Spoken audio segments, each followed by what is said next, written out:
Meanwhile, new details to share with you today as well about yet another tragedy in Orlando. An autopsy is underway for 2-year-old Lane Graves. Crews found his body yesterday after an alligator attacked him on the property of a Walt Disney World resort. The toddler was playing in fewer than 2 feet of water at the Grand Floridian Resort and Spa when the alligator snatched him and dragged him back into the water, despite his father's best efforts to save his son.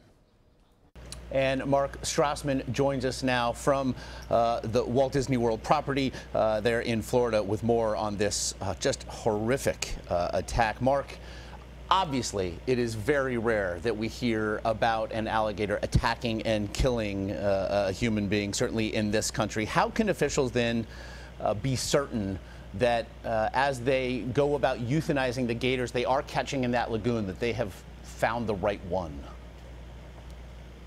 Well, let's talk about the numbers first of all. There are an estimated 1.3 million alligators in Florida. They are everywhere because this is a watery landscape that this state has. But since 2007, this was only the third fatal alligator attack on a human, and the fact is these attacks are fairly rare. But of course, that's no comfort at all to this Nebraska family that has lost a 2-year-old son. What wildlife officials are doing is this. They've caught 5 alligators. They are going to do a bite mark analysis, test the bite marks, and try to figure out whether they've caught the alligator that was responsible. They believe that they have, but they're not 100% certain, and they won't be until they finish those bite mark tests, Josh.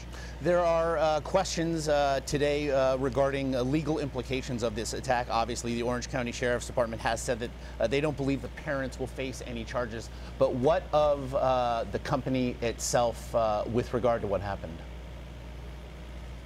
Well, it's a good question. I can't imagine what it is that the family did wrong. And I'm not sure that criminally that there's anything that Disney did wrong. Now, here's what the focus, though, is likely to be.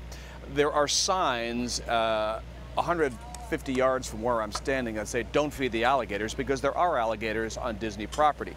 We are standing about a mile from the Grand Floridian Resort at a media staging area. At the Grand Floridian Resort and at that huge lagoon behind the resort, there are signs that say, "No swimming." But there are no signs that say anything about alligators, warning guests, in effect, stay away. Now, if you live in Florida, you become aware that alligators are a threat in unfamiliar bodies of water. If you're a tourist, you don't necessarily have that mindset. There was nothing in place to warn that family that, hey, you know what? You might want to think twice about going in that water because alligators could be there. Alligators could be there.